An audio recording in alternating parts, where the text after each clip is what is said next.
जय हिंद दोस्तों, मैं अविनाश सिंह आज आप सभी लोगों के सामने क्लास 10th का फिजिक्स चैप्टर 1 जिसका नाम है प्रकाश का परावर्तन, पूरे इस चैप्टर को क्रैश कोर्स के रूप में आप लोगों के सामने आज लेकर के आ रहा हूं। और आप लोगों से मैं चाहूंगा कि अगर वीडियो आप लोगों को अच्छा लगता है और समझ में आता है, आप लोग ज़्यादा से ज़्यादा कमेंट करें ताकि हमारा भी मनोबल बढ़ा रहे या बढ़ता रहे और हम भी आगे इसी तरह वीडियो अपलोड करते रहें। ठीक, तो सबसे पहले हमारे पाठ का नाम है फिजिक्स चैप्टर 1 जिसका नाम है प्रकाश का परावर्तन। और हम लोगों को पढ़ना है कि प्रकाश का परावर्तन होता क्या है। इसमें सबसे पहले बताया गया है कि प्रकाश क्या है। प्रकाश को ही इंग्लिश में कहते हैं लाइट। सबसे पहले बताया गया है कि प्रकाश जो है एक प्रकार की ऊर्जा है। प्रकाश एक प्रकार की क्या है? ऊर्जा है। ठीक, प्रकाश जो है वो सीधी रेखा में गमन करता है। प्रकाश किस रेखा में गमन करता है? सीधी रेखा में गमन करता है। ठीक, उसके बाद बताया गया है कि प्रकाश की चाल जो होती है सबसे अधिक निर्वात में होती है। प्रकाश की चाल सबसे अधिक कहाँ होती है? निर्वात में होती है। और निर्वात में प्रकाश की चाल जो होती है 3 गुणे 10⁸ मीटर पर सेकेंड। निर्वात में प्रकाश की चाल 3 गुणे 10⁸ मीटर पर सेकेंड होता है। उसके बाद बताया गया है कि प्रकाश एक प्रकार का भौतिक एवं भौतिक कारक है जिसकी उपस्थिति में हम लोग वस्तुओं को देख पाते हैं। ठीक, प्रकाश एक प्रकार की भौतिक कारक है जिसकी उपस्थिति में हम लोग वस्तुओं को देखते हैं। यहाँ बताया गया है कि किसी भी वस्तु को देखने के लिए हमें केवल प्रकाश की आवश्यकता नहीं होती है, प्रकाश के साथ साथ हमें आंखों की भी आवश्यकता होती है। अगर हमारे पास आंख नहीं रहेगा तो किसी वस्तु को हम लोग नहीं देख सकते हैं। उसके बाद बताया गया है कि तरंग, प्रकाश एक प्रकार का तरंग है जिसे विद्युत चुंबकीय तरंग या अनुप्रस्थ तरंग के नाम से भी जाना जाता है। प्रकाश पूछा जाएगा कौन सा तरंग है, तो अनुप्रस्थ तरंग या विद्युत चुंबकीय तरंग है। उसके बाद बताया गया है कि पृथ्वी के ऊपर प्रकाश का सबसे बड़ा स्रोत, अगर पूछा जाएगा बताइए कि आपके पृथ्वी पर प्रकाश का जो सबसे बड़ा स्रोत है वो यहाँ पे है सूर्य। हमारे लिए प्रकाश का सबसे बड़ा स्रोत क्या होगा? सूर्य। तो ये सभी को हम लोग प्रकाश स्रोत के अंतर्गत पढ़ना है कि प्रकाश स्रोत होता क्या है। तो जहां से हमें प्रकाश प्राप्त होता है उसे प्रकाश स्रोत कहते हैं। यानी कोई भी वस्तु जिससे हमें प्रकाश प्राप्त होता हो उसे प्रकाश स्रोत कहते हैं। जैसे में सूर्य से हमें प्रकाश प्राप्त होता है, बल्ब से होता है, उसके बाद मोमबत्ती से होता है, ये सभी चीजों से हमें प्रकाश प्राप्त होता है। इत्यादि बहुत सारे ऐसे चीज हैं जिनसे हमें प्रकाश प्राप्त होता है। अब बताया गया कि प्रकाश के जो स्रोत होते हैं वो कितने प्रकार के होते हैं। तब प्रकाश के जो स्रोत होते हैं वो 2 प्रकार के होते हैं। एक होता है प्राकृतिक और एक होता है मानव निर्मित। ठीक, प्राकृतिक में आ जाएगा तारा, सूर्य, चंद्रमा, ये सब प्राकृतिक स्रोत है। लेकिन मानव निर्मित में जो हम लोग अपने हाथों से बनाए हैं जैसे मोमबत्ती, लालटेन, ये सब आ जाएगा मानव निर्मित। अगर आपसे ये पूछा जाए कि बताइए कि हमारे पृथ्वी पर प्रकाश का सबसे बड़ा स्रोत क्या है, तो वो हो जाएगा सूर्य। ठीक, उसके बाद हम लोग पढ़ेंगे प्रदीप्त और अप्रदीप्त पदार्थ क्या होता है। ठीक, तो प्रदीप्त और अप्रदीप्त, प्रदीप्त पदार्थ का दूसरा नाम है दीप्तिमान। प्रदीप्त पदार्थ का दूसरा नाम क्या है? दीप्तिमान पदार्थ है। और अप्रदीप्त का दूसरा नाम है अदीप्तिमान। प्रदीप्त पदार्थ में बताया गया है कि जिससे प्रकाश उत्सर्जित होता हो, जिससे प्रकाश उत्सर्जित होता हो, जैसे बल्ब, मोमबत्ती, लालटेन, ठीक, सूर्य, ये सब क्या है? प्रदीप्त पदार्थ है। ये ऐसे पदार्थ है कि इनसे हमें क्या मिलता है? प्रकाश मिलता है। ये स्वयं प्रकाश उत्सर्जित करते हैं। इन्हें प्रकाश उत्सर्जित करने के लिए हमें कुछ करना नहीं पड़ता है, ये जलते रहते हैं और अपना प्रकाश उत्सर्जित करते रहते हैं। और अप्रदीप्त में बताया गया है कि जिससे प्रकाश उत्सर्जित नहीं होता है, जैसे में चंद्रमा प्रकाश उत्सर्जित नहीं करता है। चंद्रमा जो है प्रकाश, सूर्य के प्रकाश को अवशोषित कर लेता है और फिर उसे चारों तरफ फैलाता है, ठीक ना। और बताया गया कि अप्रदीप्त में जिससे प्रकाश उत्सर्जित नहीं होता है वो अप्रदीप्त कहलाता है। जैसे में पुस्तक आप लोग देखोगे, किताब से क्या कोई प्रकाश निकलता है, आप लोग खुद जानते होंगे। उसके बाद कलम से भी कोई नहीं निकलता है, कागज इत्यादि बहुत सारे ऐसे वस्तु हैं जिनसे हमें प्रकाश नहीं मिलता है। उसके बाद आगे चलते हैं, बताया गया कि प्रकाश की किरणें क्या होता है। प्रकाश की किरणें, सबसे पहले आप लोग ये जरूर देखे होंगे कि प्रकाश का किरण को, कि जब किसी छिद्र से, या कभी आप लोग जंगलों में गए होंगे तो पौधों से टकरा करके प्रकाश आप लोगों के सामने जरूर आता हुआ दिखाई दिया होगा। तब प्रकाश जो है एक सीधी रेखा में आता है। सबसे पहले तो प्रकाश जो है सीधी रेखा में गमन करता है। और है कि किरण क्या होता है, तो जिस पथ पर प्रकाश चलता है उस पथ को प्रकाश की किरण कहते हैं। जिस पथ पर प्रकाश गमन करता है उसके पथ को ही हम लोग क्या कहते हैं, किरण कहते हैं। तो ये हो गया किरण, ठीक। उसके बाद है किरण पुंज किसे कहते हैं, तो किरण पुंज बताया गया है कि किरणों के समूह को किरण पुंज कहते हैं। किरणों के समूह को किरण पुंज कहते हैं। उसके बाद है किरण पुंज के प्रकार। किरण पुंज कितने प्रकार के होते हैं, तो किरण पुंज में बताया गया है कि किरण पुंज, हम पहले भी आप लोगों को बता चुके हैं कि किरण पुंज 3 प्रकार के होते हैं, एक अपसारी, एक अभिसारी और एक समांतर। अब है कि जब प्रकाश की किरण एक बिंदु से निकल करके फैलते हुए प्रतीत हो जाता है। जब प्रकाश की किरण, आप लोग देख रहे हैं कि जब प्रकाश की किरण यहाँ पे एक बिंदु से निकल रहा है, ये एक बिंदु से निकल रहा है और निकल करके फैलते हुए प्रतीत हो रहा है, तो उसे अपसारी किरण पुंज कहेंगे। यहाँ पर दिया गया है कि एक ही बिंदु स्रोत से निकलकर फैलता हुआ जो चला जाए वैसी किरण को अपसारी कहते हैं। और फिर उसके बाद अभिसारी किरण पुंज में बताया गया है कि अनेक बिंदुओं से मिल करके एक बिंदु पर मिलेगा। अनेक बिंदु स्रोत से निकलकर एक बिंदु पर मिलेगा। जब प्रकाश की किरणें एक बिंदु पर आकर के जमा होती है उसको अभिसारी किरण पुंज कहा जाता है। और जब प्रकाश की किरणें एक दूसरे के समांतर होती है तो उसे समांतर किरण पुंज कहा जाता है, ठीक। अब हम लोग आगे चलते हैं, पारदर्शी, पारभासी और अपारदर्शी। अब जानते हैं हम लोग कि पारदर्शी पदार्थ क्या होता है, तो ऐसा पदार्थ जिससे होकर प्रकाश की आर पार हो जाता है। ऐसे पदार्थ जिससे होकर प्रकाश आर पार हो जाता है उसे पारदर्शी पदार्थ कहते हैं। साधारण भाषा में हम ये कहते हैं कि जिन पदार्थों से होकर के प्रकाश पूर्णतः पार कर जाता है उसे पारदर्शी पदार्थ कहते हैं, जैसे हवा, कांच, जल इत्यादि। अब है पारभासी पदार्थ क्या होता है, तो यहाँ पर दिया गया है कि ऐसे पदार्थ जिससे कुछ ही भाग से प्रकाश आर पार हो सके, ठीक ना।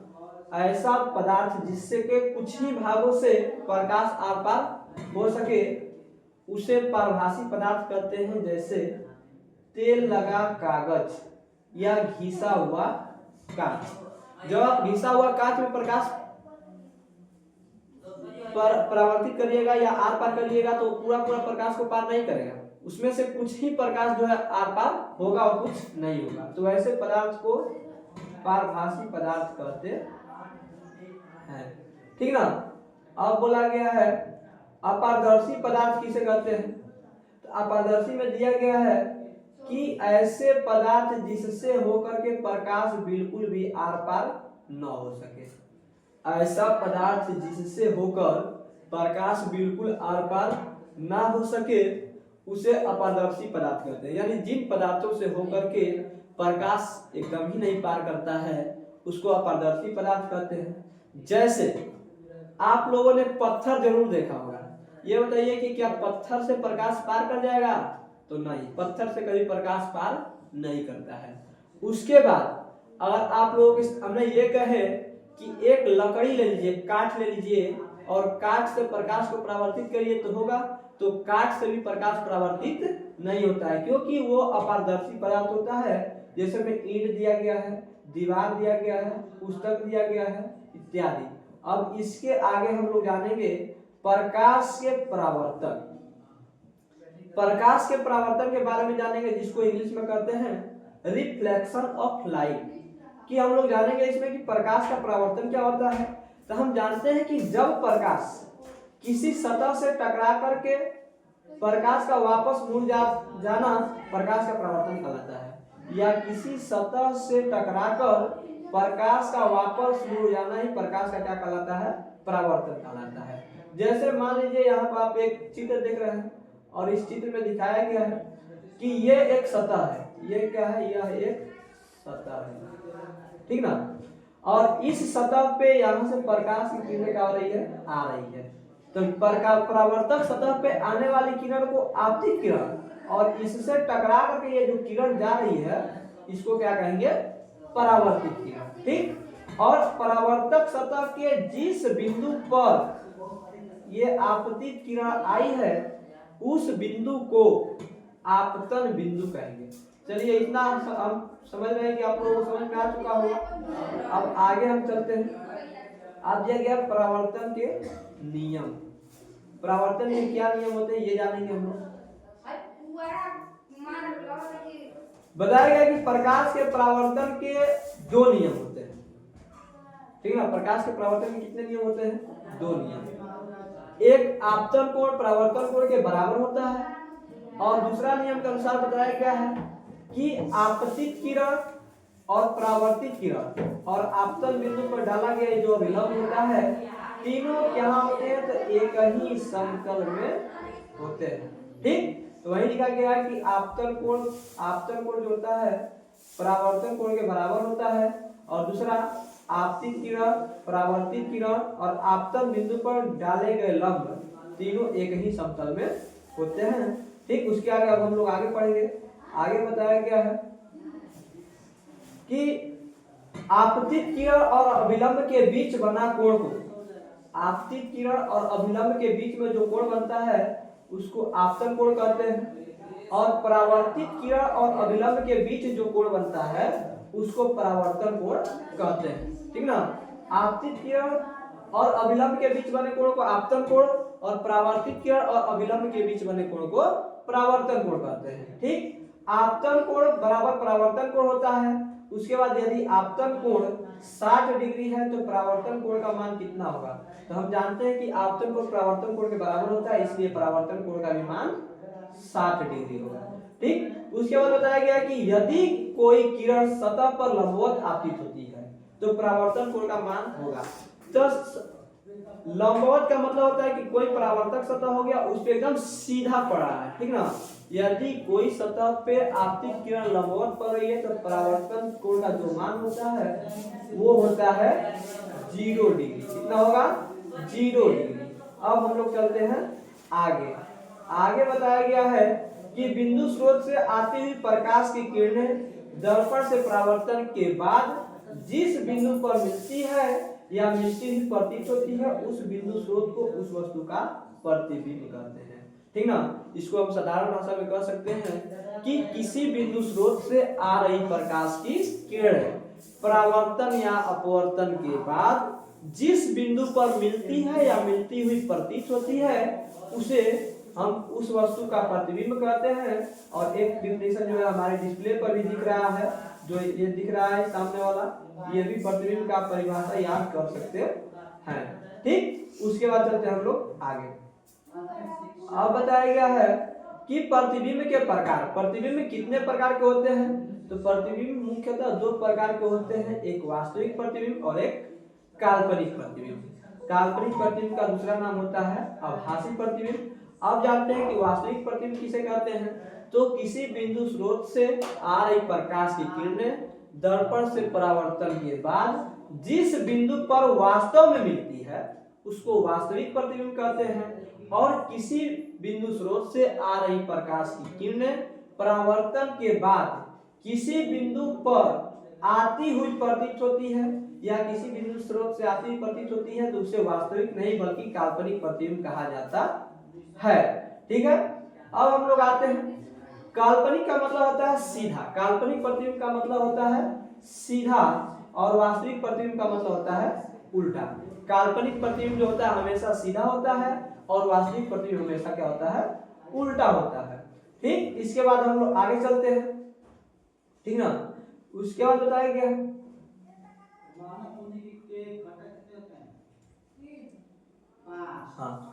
कि काल्पनिक प्रतिबिंब जो होता है हमेशा सीधा होता है एवं समान आकार का होता है। ये बताया गया आप लोगों को समतल दर्पण में प्रतिबिंब कैसा बनेगा, तो काल्पनिक बनेगा, सीधा बनेगा और समान आकार का प्रतिबिंब होता है।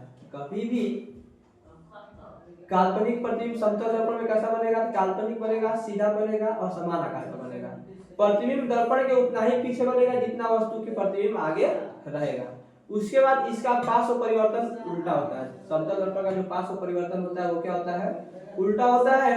यदि वस्तु समतल की ओर भी चाल से चल रहा है तो उसका प्रतिबिंब भी टू भी चाल से आगे बढ़ता है, यानी चाल जो होता है उसका दुगना हो जाता है। ठीक, उसके बाद अब दिया गया है कि गोलीय दर्पण उस दर्पण को कहते हैं जिसका परावर्तक सतह खोखले गोले का भाग होता है। गोलीय दर्पण के बारे में बताएंगे। गोलीय दर्पण क्या होता है, तो गोलीय दर्पण उस दर्पण को कहते हैं जिसका परावर्तक सतह किसी खोखले गोले का भाग होता है। और आगे चल करके गोलीय दर्पण से संबंधित पद के बारे में पढ़ेंगे। गोलीय दर्पण से संबंधित पद क्या होता है, इसको शॉर्ट लाइन में बता दिया गया है कि दर्पण का जो मध्य बिंदु होता है इसे हम लोग ध्रुव कहते हैं। ठीक ना, दर्पण का मध्य बिंदु को क्या कहा जाता है, ध्रुव कहा जाता है। और P से लेकर के C तक की दूरी को वक्रता त्रिज्या कहते हैं। P से लेकर के C तक की दूरी को वक्रता त्रिज्या और P से F के बीच की दूरी को फोकस दूरी कहते हैं। ठीक, और चलिए इसके आगे चलते हैं। अब बताया गया कि गोलीय दर्पण की फोकस दूरी और वक्रता त्रिज्या का संबंध क्या होता है। तो यहाँ हम जानते हैं बहुत पहले से भी और यहाँ पर भी देख रहे हैं कि गोलीय दर्पण की फोकस दूरी जो होती है उसकी वक्रता त्रिज्या की आधी होती है। साधारण भाषा में कहा जाता है कि F बराबर R/2 होता है या R बराबर कहेंगे तो 2F, यानी फोकस दूरी जो होती है वक्रता त्रिज्या की आधी होती है और वक्रता त्रिज्या जो होती है फोकस दूरी की दोगुनी होती है। ठीक, इसके अब हम लोग आगे चलेंगे। जैसे बताया गया है कि यदि किसी वस्तु की वक्रता त्रिज्या अगर 40 cm है तो फोकस दूरी क्या होगा, तो हम लोग जानते हैं कि फोकस दूरी जो होती है वक्रता त्रिज्या की आधी होती है, यानी वक्रता त्रिज्या अगर 40 cm दे दिया है तो फोकस दूरी जो होगा वो होगा 20 cm। अगर किसी वस्तु का फोकस दूरी अगर 15 cm दिया गया है तो वक्रता त्रिज्या बराबर होगा 2F, यानी 2 गुना 15 30 cm। ठीक, उसके बाद पढ़ेंगे हम लोग गोलीय दर्पण के प्रकार। तो गोलीय दर्पण जो होते हैं ये दो प्रकार के होते हैं, एक अवतल दर्पण और एक उत्तल दर्पण। सबसे पहले हम लोगों को पढ़ना है कि अवतल दर्पण क्या होता है। तो गोलीय दर्पण के बाहरी भाग को रचित करने से अवतल दर्पण बनता है। जैसे सपोज दैट मान लीजिए कि ये एक दर्पण बना है और इसके ये गोलीय दर्पण का भाग और इसका जो बाहरी सतह हम कलई कर देंगे, इसके द्वारा जो दर्पण बनेगा इसको हम लोग कहेंगे अवतल दर्पण। ठीक, तो वही बताया गया है कि गोलीय दर्पण के बाहरी भाग को रचित करने से अवतल दर्पण बनता है और इसकी फोकस दूरी जो होती है ऋणात्मक होती है। आप लोग से ऑब्जेक्टिव टाइप का क्वेश्चन पूछ सकता है कि ऐसा कौन सा दर्पण है जिसकी फोकस दूरी ऋणात्मक होती है, तो इसका आंसर होगा अवतल दर्पण। ठीक है, चलते हैं अब हम लोग आगे दिया गया है कि उत्तल दर्पण क्या होता है। तो उत्तल दर्पण गोलीय दर्पण के भीतरी भाग को जब रचित करते हैं या कलई करते हैं तो उसके फलस्वरूप जो दर्पण बनता है उसको उत्तल दर्पण कहते हैं। गोलीय दर्पण के जब भीतरी भाग को रचित किया जाता है तो उत्तल दर्पण बनता है और उत्तल दर्पण का जो फोकस दूरी होता है वो हरदम क्या होता है, धनात्मक होता है। ठीक, चलिए अब इसके आगे हम लोग चलते हैं कि अवतल दर्पण की स्थिति, अवतल दर्पण की स्थिति क्या होती है। ठीक, अवतल दर्पण में तो देखिए बताया गया है कि जब अवतल दर्पण में वस्तु का जो प्रतिबिंब होता है वास्तविक भी बन सकता है और काल्पनिक भी बन सकता है। अवतल दर्पण में प्रतिबिंब वास्तविक भी बनेगा और काल्पनिक दोनों। पूछा जाता है कि ऐसा कौन सा दर्पण है जिसमें वास्तविक और काल्पनिक दोनों प्रतिबिंब प्राप्त हो सकता है, तो वो है अवतल दर्पण। ठीक, उसके बाद बोला गया कि जो वस्तु का बड़ा समान एवं छोटा प्रतिबिंब बना सकता है।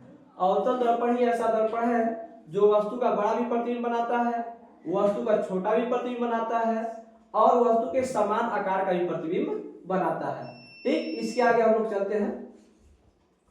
अब बोला गया है कि अवतल दर्पण में बनने वाले किरण आरेख को दर्शाया गया है और यहाँ पे बताया गया है कि जैसे मान लीजिए कि ये अवतल दर्पण है और अवतल दर्पण में ये हो गया, मान लीजिए कि प्रधान अक्ष हो गया और ये हो गया हमारा फोकस हो गया, अपोइंटर। ठीक, तो बताया गया है कि जब हम आपतित किरण को फोकस से गुजारते हैं तो परावर्तन के बाद प्रधान अक्ष के समानांतर हो जाता है। ठीक, ये हो गया अवतल दर्पण का पहला किरण आरेख। दूसरा किरण आरेख बताया गया कि जब हम अवतल दर्पण में किसी आपतित किरण को प्रधान अक्ष के समानांतर भेजते हैं तब परावर्तन के बाद वह फोकस से होकर के गुजरेगा। यानी जब हम आपतित किरण को फोकस से भेजेंगे तो वह समांतर गुजरेगा और जब किसी अवतल दर्पण में आपतित किरण को प्रधान अक्ष के समानांतर भेजते हैं तो वह फोकस से होकर गुजरता हुआ प्रतीत होता है। ठीक, उसके बाद है तीसरा नंबर में बताया गया कि जब किसी अवतल दर्पण में आपतित किरण को वक्रता केंद्र से भेजा जाता है तो दर्पण से परावर्तन के बाद वह किरण उसी पथ पे वापस लौट आता है। और चौथा नंबर यहाँ पे बताया गया है कि किसी भी अवतल दर्पण में जब आपतित प्रकाश की किरण को ध्रुव से भेजा जाता है तो आपतन कोण परावर्तन कोण के बराबर हो जाते हैं। ठीक, ये समझ में आ गया। इसके आगे चलते हैं। ठीक, अब बताया गया कि वस्तु ध्रुव और फोकस, ठीक ना, वस्तु के ध्रुव और फोकस के बीच बताया गया है कि अवतल दर्पण में किसी वस्तु का प्रतिबिंब कहाँ रखने पर कैसा बनता है। तो बताया गया है कि जब किसी अवतल दर्पण में वस्तु को P और F के बीच रखा जाता है तब प्रतिबिंब जो है काल्पनिक बनेगा। ठीक, काल्पनिक प्रतिबिंब प्राप्त करने के लिए P और F के बीच में रखाना होगा। ठीक ना, अवतल दर्पण में जब वस्तु को P और F के बीच रखेंगे तो वस्तु का प्रतिबिंब कैसा बनेगा, काल्पनिक बनेगा। स्थिति कहाँ रहेगा, तो दर्पण के पीछे बनेगा, बड़ा प्रतिबिंब बनेगा, काल्पनिक एवं सीधा बनेगा। ठीक, उसके बाद बताया गया है कि जब